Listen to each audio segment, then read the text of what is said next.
I'm always interested to talk with authors who have, written these comprehensive books. This book here, it's obviously very well researched. I'm sure you spent a lot of time on it, but what was that research process like? You say that you actually found a couple of beliefs that you had that were sort of missed that you corrected for yourself. Sure. Well, I'll give you an example about the birth of the Corps. Why were we even created? So the Continental Congress adopted the militia forces outside of Boston, holding the British under siege after Lexington and Concord, and made George Washington the commander in chief in June of 1775. Uh, Although Washington was able to hold the British under siege from the landward side of Boston, the United States didn't even exist at the time. We were still 13 independent colonies when the conflict began, and we had no navy.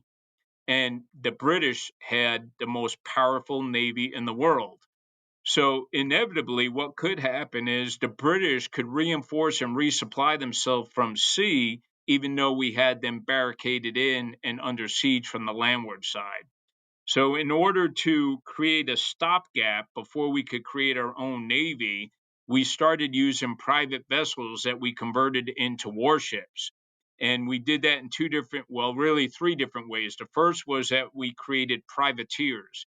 And privateers is an age old practice in which governments sanction civilians to basically be pirates and go out there and capture enemy ships and then sell what they capture as prizes or use those materials that they get to support their own military. So we had privateer industry picking up at the beginning of the war. Then we also had different colonies creating their own navies in order to protect their own ports and their own seaboards because the eastern seaboard is really where the economy flourished. It was all about trade, and if we were barricaded or blockaded by the Royal Navy and couldn't get our goods out to trade, it would stifle and stagnate our economy, which means we couldn't support a war. And then the final thing was we had local generals, in this case, General Washington and Benedict Arnold up on Lake Champlain, that out of necessity created their own local navies and used soldiers to fight as sailors and as Marines because we had no Navy or Marine Corps to speak of at this point. But in no, and so Rhode Island was the first colony to call for the establishment of a navy. And the catalyst for doing that was we caught an intelligence report that said there were British ships coming from England to reinforce the British in Quebec. And so the Continental Navy assigned George Washington with purchasing two merchant vessels, converting it into warships. And these would be the two first ships of the American Navy, still now referred to as the Continental Navy because we were still not the United States. Washington balked at that. He said, hey, there's no ships up here because they're all going off to be privateers for their own self interest and their own winning of prize money. And so he recommended that the Continental Navy look further south. And in fact, the first Navy fleet was created in Philadelphia, where 5 merchant ships were purchased and converted into warships. So they now had an army, they had a navy that was created on October 13th, 1775, but we still didn't have Marines until the Continental Congress, and this is the history that Marines don't know. Why was the Marine Corps created? Not just for service with the fleet, but initially it was because the Continental Congress received a letter from the civil government in Passamaquoddy, Nova Scotia, which was part of Canada. And they wrote to Congress and they said, we are interested in joining this coalition of forces that are fighting for their freedoms against the mother country. And they asked to be part of the North American consortium, if you will, that was fighting against the British. And so the Continental Congress started to salivate. They started thinking this is an opportunity to pull in Canada as the 14th colony of the American colonies. And the people of Passamaquoddy, because they were on Nova Scotia, understood that Halifax, Nova Scotia, was the principal Royal Navy base of operations for the North American fleet. And they recommended that we create a naval campaign in order to capture Halifax, which would stifle Royal Navy operations on the eastern seaboard. So there was a group of three that included John Adams, our future president, John Langdon from New Hampshire, and Silas Deane from Connecticut, who met in the second story room of a tavern in downtown Philadelphia referred to as Tun Tavern. And they were referred to as the Marine Committee, and they were a committee underneath the Continental Congress, and they were tasked with coming up with a plan on how to conduct this naval campaign to capture Halifax. And they created their plan on the 9th of November. And on the 10th of November, they briefed the full Congress. And on the 10th of November, the Continental Congress resolved to create 2 battalions of Continental Marines that would be referred to as the 1st and 2nd Battalion of American Marines. And that was the rationale for the creation of the Marine Corps, to capture Halifax, Nova Scotia, not for service with the fleet initially. And in the resolution, they further went on to assign George Washington with being the one to create these 2 battalions of Marines. And the way he was supposed to do that was to cherry pick soldiers from the Army who had seafaring experience and assign them to create these 2 battalions of Marines. Well, George Washington looked at that and he goes, "You got to be flipping kidding me. I'm trying to create an army out of these ragtag militia forces from the 4 New England colonies. I don't have the bandwidth to be able to create these Marines. I don't have the manpower to create that." And then the Congress further went on and said, "And oh, by the way, George, you're going to lead the naval expedition to capture Halifax." He's like, "I have my hands full right here in Boston. I can't do that." Well, John Hancock was the president of the Continental Congress at the time. He said, "Okay, slow down, George.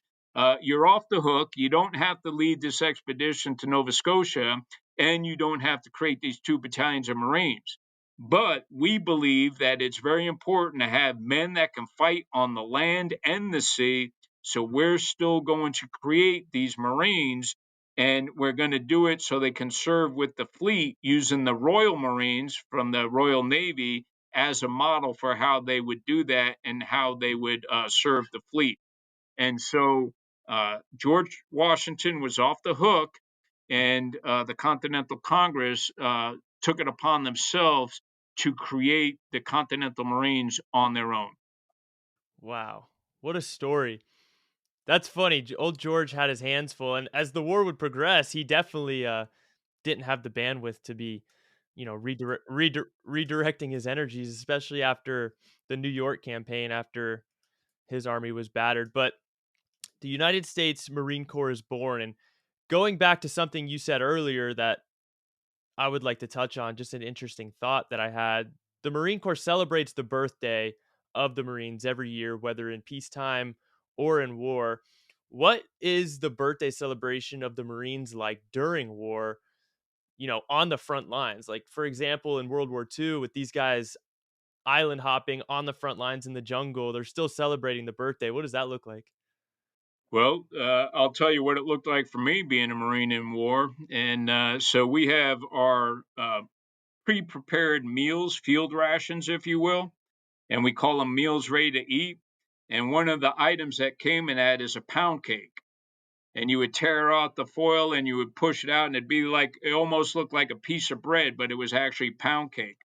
So we took that pound cake and we took matches from a book of matches that came in the MRE, and we stuck the matches in the pound cake like it was candles. We lit the matches and we sang happy birthday to the Marine Corps.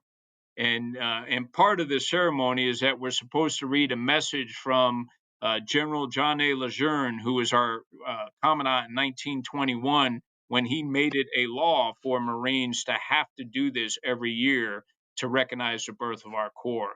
And so we always have a copy of General Lejeune's message available. We read the message, we cut the cake, and the tradition is that you first give the first piece of cake to your guest of honor if you have one. But if not, you give the next piece of cake to the oldest Marine present. And that is in recognition of their years of experience, their skill, their knowledge, and the history and tradition of the Corps. And then that oldest Marine hands that piece of cake to the youngest Marine present. And that symbolizes the passing of that knowledge and history and tradition from one generation down to the next. And then the youngest Marine eats their piece of cake, and then everyone else gets a piece after that. So that practice, in its most simplistic and basic terms, happens in fighting holes. It happens on the flight line. It happens at on ships at sea. Wherever you may be, whatever your circumstances are, you're going to pause and recognize the birth of our great Corps. And again, that is a combat multiplier because it's that unity that exists in the Marine Corps that makes us fight harder. We refuse to let those who went before us down. We refuse to blemish the legacy of our great Corps. Wow, what a cool ceremony. And saying force multiplier is such an interesting point because you're fighting for something bigger than yourself. You're not just out there on the battlefield for self-preservation. There's so much tradition and rich history that goes behind these ceremonies. That's so important. And speaking of Lejeune, one of my very first episodes on this podcast, I did about Major Pete Ellis, who was one of his proteges, who is kind of considered the father of the modern Marine Corps in a way. Yes, so Pete Ellis was a bit of a maverick and was out there advocating for amphibious warfare in a post World War One environment.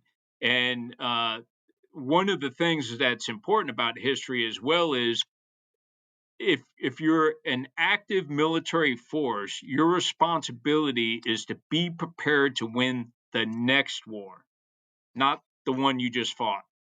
And so post World War One, that was really the birth of the modern day Marine Corps, because that's the first time we went from just fighting for the fleet and well, other than when we were assigned to George Washington during the American Revolution, but really for from 1775 all the way until 1918, we were very closely tied to the fleet.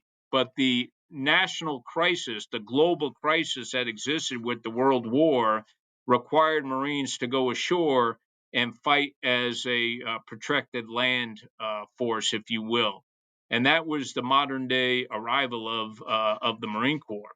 And so a lot of leaders that fought in that war believe that that's the way we should continue to hone our skills for future wars is to be able to fight as part of the army. But Pete Ellis advocated for not doing that, for developing amphibious doctrine to be able to fight a different type of war, which is the war that we eventually did fight in World War II. And that really gave the Marine Corps a name and a history that nothing can touch today. Yeah, he was an interesting character, but kind of proved himself to be a visionary uh, of the World War II operations.